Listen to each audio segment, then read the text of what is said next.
नमस्कार, मैं हूं सचिन, लेकर हाजिर हूं जो कहेंगे सच कहेंगे। पिछले कई दिनों से देश में एक सियासी मुद्दा जोरों से गर्म है। ऐसा मुद्दा जिसने सत्ताधारी बीजेपी और केंद्र की मोदी सरकार को सवालों के घेरे में लिया हुआ है। विपक्ष दरअसल लगातार पीएम मोदी से ऑपरेशन सिंदूर और अमेरिका के राष्ट्रपति डोनाल्ड ट्रंप के सीज फायर वाले अनाउंसमेंट बयान पर जवाब मांग रहा है। तभी से लोकसभा में नेता प्रतिपक्ष राहुल गांधी तो नरेंद्र सरेंडर तक कह चुके हैं। अब बारी संसद की है, क्योंकि विपक्ष तो लगातार कहता रहा कि स्पेशल सेशन बुलाया जाए और यह बताया जाए कि आखिरकार अमेरिका के राष्ट्रपति कैसे कह रहे थे सीज फायर, लेकिन वो खारिज हो गया।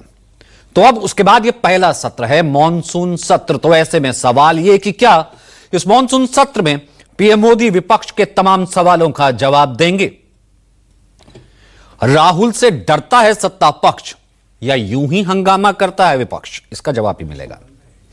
वहीं संसद में ऑपरेशन सिंदूर पर चर्चा होगी। क्या सभी दलों के दिल मिलेंगे? और दूसरी स्टोरी जो हम लेकर के आए हैं आज, वो जुड़ी है देश के अन्नदाताओं से जुड़ी। क्या महाराष्ट्र के कृषि मंत्री को अपने प्रदेश के किसानों की चिंता नहीं है? हम ये क्यों कह रहे हैं? क्योंकि विधानसभा में वो बैठकर खेल रहे थे जंगली रम्मी, वो जो ताश का खेल होता है, जिस प्रदेश में महज 3 महीने में, हमने आपको स्टोरी दिखाई थी, 767 किसान आत्महत्या कर चुके हैं। उस पर प्रदेश के कृषि मंत्री को अपने इस काम पर शर्म नहीं आनी चाहिए? क्या ऐसे गेमबाज मंत्री पर कोई कार्रवाई करेंगे मुख्यमंत्री फडणवीस?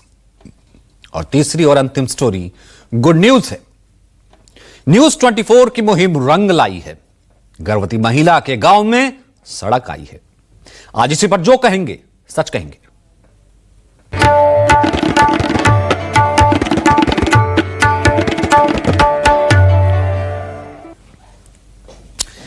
आज से संसद का मॉनसून सत्र शुरू हो गया।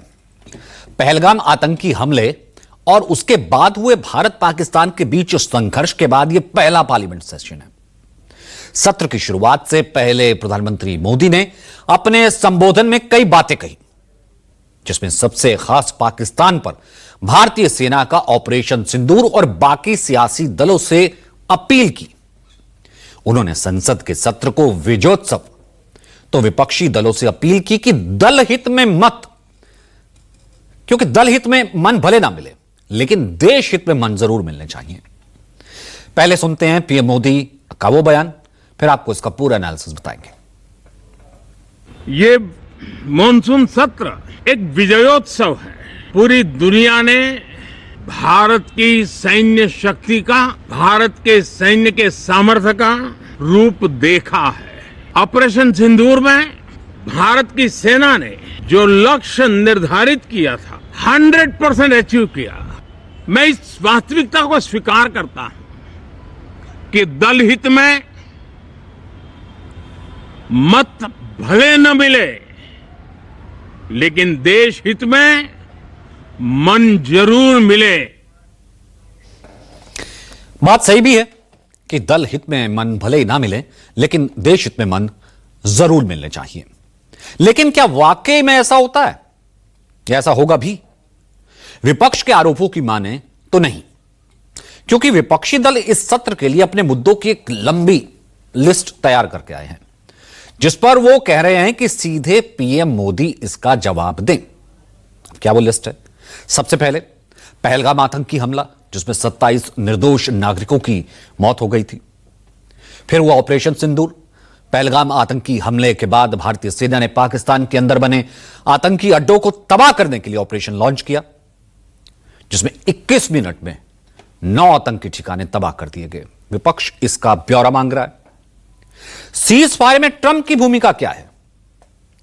भारतीय सेना के ऑपरेशन सिंदूर के बाद पाकिस्तान ने गुस्ताखी करते हुए भारत के कई रिहायशी बस्तियों पर मिसाइल दागे थे, जिसे भारतीय सेना ने हवा में ही चकनाचूर कर दिया। भारत की ओर से पाकिस्तान पर जवाबी कार्रवाई की गई थी, जिसमें पाकिस्तान के कई इलाके पूरे तरीके से बर्बाद कर दिए गए थे, आतंकी इलाके। इसके बाद पाकिस्तान ने सीज फायर की गुहार लगाई। भारत और पाकिस्तान सीज फायर पर रेडी हो गए, लेकिन इसका ऐलान अमेरिकी राष्ट्रपति डोनाल्ड ट्रंप ने क्यों किया? विपक्ष पूछ रहा है।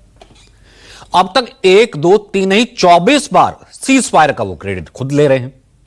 इसको लेकर भी विपक्ष पीएम मोदी पर हमलावर है और जवाब मांग रहा है।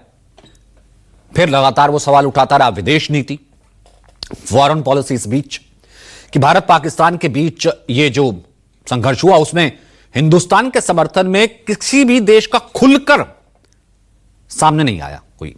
ये एक बड़ा मुद्दा है विदेश नीति का। इसको लेकर भी पीएम मोदी से जवाब मांगा जा रहा है। फिर अभी लेटेस्ट बिहार का SIR, special intensive revision. Bihar में इस वक्त चुनाव आयोग का वोटर वेरिफिकेशन चल रहा है।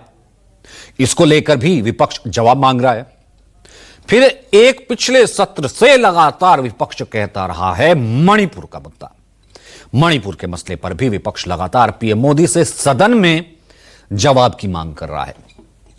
विपक्ष का आरोप है कि इन मुद्दों पर सिर्फ प्रधानमंत्री नरेंद्र मोदी ही जवाब दे सकते हैं। सुनिए। इस बार हमारी पहले से ज्यादा उम्मीद है कि प्रधानमंत्री मोदी जी सदन के अंदर, सदन के द्वारा देश को संबोधित करेंगे। लेकिन उसके पश्चात जो घटनाक्रम हुआ है उसको लेकर आदरणीय प्रधानमंत्री मोदी जी को इस विषय पर प्रकाश डालना बहुत जरूरी होगा, क्योंकि जो बयान आज अमेरिका के राष्ट्रपति से आ रहे हैं वो कहीं ना कहीं भारत की गरिमा, भारत की सेना की शौर्य पर सवाल उठाता है। और अमेरिका के राष्ट्रपति के उत्तर कोई मंत्री नहीं, कोई विशेष सूत्र नहीं, कोई प्रेस रिलीज नहीं, सिर्फ भारत के प्रधानमंत्री ही दे सकते हैं। विपक्ष प्रधानमंत्री मोदी से इन सवालों के जवाब बहुत दिनों से मांग रहा है। ऑपरेशन सिंदूर के बाद विपक्ष ने बाकायदा संसद का विशेष सत्र बुलाने की मांग की थी, क्योंकि आपातकालीन हालातों में आर्टिकल 352 के तहत सदन का विशेष सत्र बुलाया जाता है। लेकिन सरकार ने विपक्ष की इस मांग को खारिज कर दिया। तब सरकार की ओर से यह भी कहा गया कि इन तमाम मुद्दों पर मॉनसून सत्र जब आएगा चर्चा होगी। अब इस लिहाज से देखा जाए तो विपक्ष के लिए सत्र एक तरीके से मच अवेटेड सत्र है। लिहाजा विपक्ष अपने हर उस मुद्दे का जवाब पीएम मोदी से चाहता है जो पिछले कुछ दिनों में देश का सबसे बड़ा घटनाक्रम रहा, ऑपरेशन सिंदूर। लेकिन पीएम मोदी बुधवार से 4 दिवसीय विदेश दौरे पर जा रहे हैं। पीएम मोदी पहले ब्रिटेन, फिर मालदीव। पीएम मोदी के इस विदेश दौरे को भी विपक्ष ने मुद्दा बना लिया। कांग्रेस महासचिव जयराम रमेश ने सुपर प्रीमियम फ्रीक्वेंट फ्लायर का नाम दे दिया और पीएम पर कटाक्ष किया। प्रधानमंत्री मोदी संसद में बहुत बहुत बहुत कम दिखाई देते हैं। वे साल में केवल एक बार राष्ट्रपति के अभिभाषण पर धन्यवाद प्रस्ताव के दौरान बोलते हैं। लेकिन इस बार जब पहलगाम हमला, ऑपरेशन सिंदूर और राष्ट्रपति ट्रंप से जुड़े मुद्दे संसद में चर्चा के लिए आएंगे तो उन्हें देश के प्रति अपनी जवाबदेही जरूर निभानी चाहिए। 48 घंटे बाद ये super premium frequent flyer PM एक और विदेश दौरे पर निकल पड़ेंगे। मणिपुर की जनता के पास निराश होने की एक और वजह होगी। न सिर्फ कांग्रेस बल्कि विपक्ष के कई और दूसरे दल भी प्रधानमंत्री मोदी से सदन में पहलगाम अटैक के बाद उसके पूरे सिनेरियो की जानकारी खुद देने की मांग कर रहे हैं। सुनिए जरा। पहलगाम जैसे मुद्दों पर, पुलवामा जैसे मुद्दों पर और जो ट्रंप ने बार बार समझौते की बात कर रहे हैं उस पर तो प्रधानमंत्री जी को जवाब देना चाहिए ना। और प्रधानमंत्री जी जब जवाब नहीं देंगे, जवाब से भागेंगे तो क्या फायदा। लेकिन भारत के प्रधानमंत्री ने ट्रंप के दबाव में जिस तरीके से सीज फायर किया उसको लेके पूरे देश के लोगों के मन में गुस्सा और नाराजगी है। 21 आतंकी ठिकानों को पूरी तरीके से नेस्तनाबूद किया जा सकता था। पीओके पे हमारी सेना कब्जा कर सकती थी, बलूचिस्तान को पाकिस्तान से अलग कर सकती थी। आपने सीज फायर डिक्लेयर कर दिया और बार बार वो ट्रंप अपमानित कर रहा है। कभी कहता है 5 जेट गिराए गए, कभी कहता है ट्रेड डील के नाम पे हमने सीज फायर कराया। तो प्रधानमंत्री को सदन में आके इन सारे मुद्दों पर स्पष्टीकरण देना चाहिए। विपक्ष का आरोप है कि पीएम संसद को संसद नहीं समझते, कभी संसद में आते नहीं हैं, रहते नहीं हैं। लेकिन इसका जवाब केंद्रीय संसदीय कार्य मंत्री किरण रिजिजू ने दिया। उन्होंने कहा कि पीएम मोदी हमेशा संसद में होते हैं। प्रधानमंत्री पार्लियामेंट सेशन में हमेशा पार्लियामेंट में रहता ही है।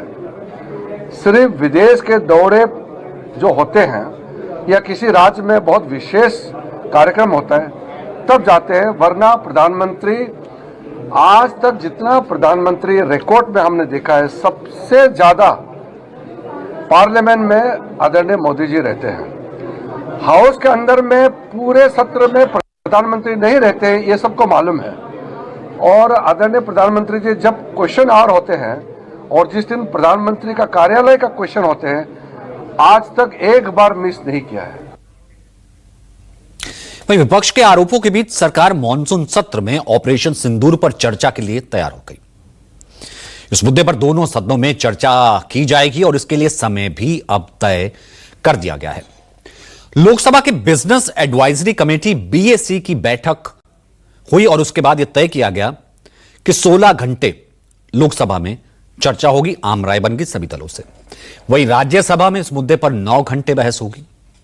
चर्चा अगले सप्ताह से शुरू होगी, जब पीएम मोदी सदन में मौजूद रहेंगे, वो वापस आ जाएंगे। हालांकि यह पहला मौका नहीं है जब विपक्ष पीएम मोदी से किसी मुद्दे पर संसद में जवाब देने की मांग कर रहा हो। इससे पहले बहुत से मुद्दे रहे हैं। विपक्ष लगातार कहता रहा है कि पीएम जवाब नहीं देते, वो मुद्दे उठाता है। अब कौन कौन से मुद्दे याद कीजिए जरा। मॉनसून सत्र 2021 जब चल रहा था, विपक्ष पैगासस मामला लेकर के आया था, जासूसी मामला। कहा था कि जासूसी हो रही है सांसदों की और जवाब देना चाहिए पीएम को। फिर शीतकालीन सत्र 2013 का वो अडानी मामला, हिंडनबर्ग की रिपोर्ट और चीनी घुसपैठ जैसे मामले जो खुद राहुल गांधी उठाते रहे, कहते कि पीएम मोदी को जवाब देना चाहिए। इन मामलों को लेकर कई दिनों तक संसद में हंगामा होता रहा। विपक्ष और सत्ता पक्ष के बीच तीखी नोकझोंक देखने को मिली। मॉनसून सत्र 2023 लगभग पूरी तरह मणिपुर हिंसा की भेंट चढ़ गया था। विपक्ष लगातार कहता रहा था कि सीधे पीएम मोदी इस पर जवाब दें। वहीं बीते मॉनसून सत्र यानी 2024 में 18वीं लोकसभा के पहले सत्र में विपक्ष विशेष रूप से कांग्रेस नेता राहुल गांधी ने नीट और यूजी का मामला उठाया था कि लीक हो रहा है और कहा था कि यह छात्रों के भविष्य का सवाल है। 1 जुलाई 2024 को कहा था कि नीट युवाओं से जुड़ा बहुत अहम मसला है, इसलिए इसके लिए जवाबदेही जो है वो पीएम की होनी चाहिए। विपक्ष ने इसी मसले को संविधान से जोड़ा था। फिर आया कि आरक्षण जो है वो खत्म हो जाएगा, तमाम चीजें इस तरह की बातें आई कि पीएम जवाब दें। और अब मॉनसून सत्र 2025 में पहलगाम हमला, ऑपरेशन सिंदूर, सीज फायर, अमेरिकी राष्ट्रपति ट्रंप, और जवाब के लिए विपक्ष कह रहा है आगे आने चाहिए, सबसे पहले जवाब देना चाहिए पीएम मोदी को। संसद में प्रधानमंत्री नरेंद्र मोदी और विपक्ष के बीच सियासी खींचतान की खबर के विश्लेषण के बाद